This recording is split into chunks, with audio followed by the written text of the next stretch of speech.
বন্ধুরা, আপনারা বা আমরা খুব যত্ন সহকারে গাছ লাগিয়ে থাকি এবং আমরা চাই যে আমাদের ছাদ বাগান সবথেকে সৌন্দর্যময় হয়ে উঠুক। কিন্তু এই সৌন্দর্যময় বাগান করতে গিয়ে আমাদেরকে যেটা সবথেকে বাধার সম্মুখীন হতে হয় সেটা হচ্ছে এই কীটপতঙ্গ।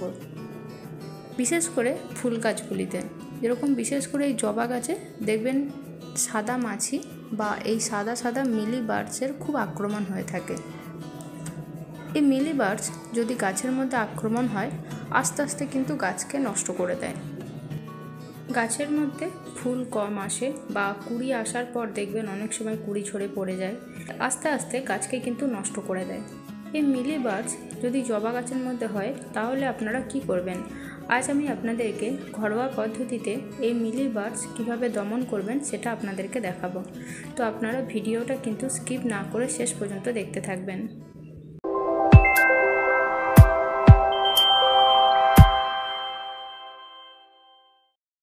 বন্ধুরা, আমাদের বাগানে অন্যান্য গাছের মধ্যে থেকে সবথেকে বেশি মিলিবার্ডসের আক্রমণ হয় এই জবা গাছে।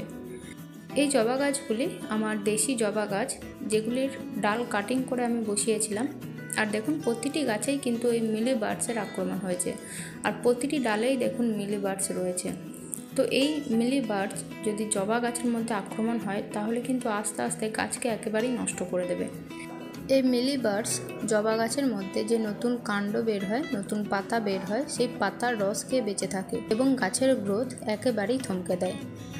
এই মিলিবার্ডস জবা গাছের মধ্যে নতুন যে কুঁড়ি বের হয় সেই কুঁড়ির রস খেয়ে কুঁড়িগুলো আস্তে আস্তে ঝরে পড়ে যায় বা হলুদ হয়ে যায়। মিলিবার্ডস যদি গাছের মধ্যে হয় গাছে কিন্তু পিঁপড়েরও আক্রমণ হয়, কারণ এই মিলিবার্ডসের ওপরে দেখবেন একটা মোমের প্রলেপ টাইপের পড়ে সাদা সাদা, তো সেই কারণে কিন্তু সেই রস খাওয়ার জন্য কিন্তু পিঁপড়েরাও আসে। তো মিলিবার্ডস যদি গাছের মধ্যে হয় আস্তে আস্তে কিন্তু আপনার গাছকে সম্পূর্ণভাবে নষ্ট করে দেবে। তো আজকে আমি আপনাদেরকে ঘরোয়া পদ্ধতিতে এই মিলিবার্ডস কীভাবে দমন করবেন সেটা আপনাদেরকে দেখাবো। একদম বিনা খরচে, মাত্র 1 টাকা খরচ করলেই আপনারা এই মিলিবার্ডস খুব সহজে দমন করতে পারবেন। তো বন্ধুরা দেখুন, সবার প্রথমেই আমি একটা শ্যাম্পু নিয়ে নিয়েছি। যে কোনো আপনারা একটা শ্যাম্পু নিয়ে নেবেন, আর তার সাথে আমি নিয়েছি হলুদ। আপনাদের সকলের ঘরেই কিন্তু এই হলুদ আছে। তো সবার প্রথমে আমি একদম গোটা একটা শ্যাম্পু লাগবে না, কিছুটা পরিমাণ শ্যাম্পু নিয়েছি, আর যেই পরিমাণ শ্যাম্পু নিয়েছি সেই পরিমাণই আমি কিন্তু হলুদ নেব। হলুদ আর শ্যাম্পু জলের মধ্যে দিয়ে তারপর খুব ভালোভাবে মেশাতে হবে। এরপর আপনারা ঘরে যেই ডিটারজেন্ট ইউজ করেন সেই ডিটারজেন্ট একটু নিয়ে নেবেন, আর এই তিনটেকে খুব ভালোভাবে মেশাতে হবে। মোটামুটি 10 মিনিট ধরে আপনাকে ভালোভাবে কিন্তু মেশাতে হবে।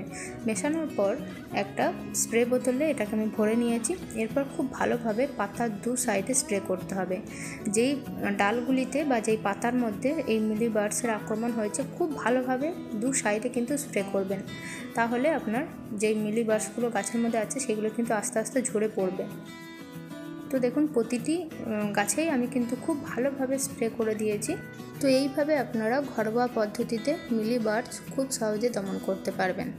এরপর আসি, যদি আপনারা রাসায়নিক সার রাসায়নিক ওষুধ গাছের মধ্যে দিতে চাইছেন তাহলে আপনারা কী দেবেন। আমি যেটা সাধারণত ইউজ করে থাকি সেটা হচ্ছে যে এই রোগর বলে একটা ওষুধ আছে, এটা ইউজ করে থাকি। এটা আমি খুব কমই ইউজ করি, বেশিরভাগই আমি কিন্তু ঘরোয়া পদ্ধতিতে মিলিবার্ডসকে দমন করি।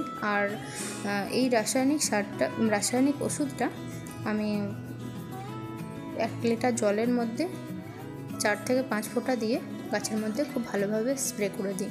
যদি অতিরিক্ত মিলিবার্ডস হয় তাহলে আমি এটা ইউজ করি, তা না হলে ইউজ করি না। আমি কিন্তু বেশিরভাগ এই ঘরোয়া পদ্ধতি অবলম্বন করি। তো বন্ধুরা, আপনারা ঘরে খুব সহজেই এইভাবে মিলিবার্ডসের দমন করতে পারবেন। আজকে ছিল এই ভিডিও।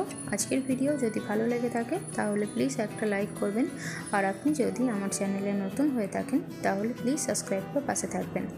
ভিডিওটা শেষ পর্যন্ত দেখার জন্য আপনাকে অসংখ্য ধন্যবাদ।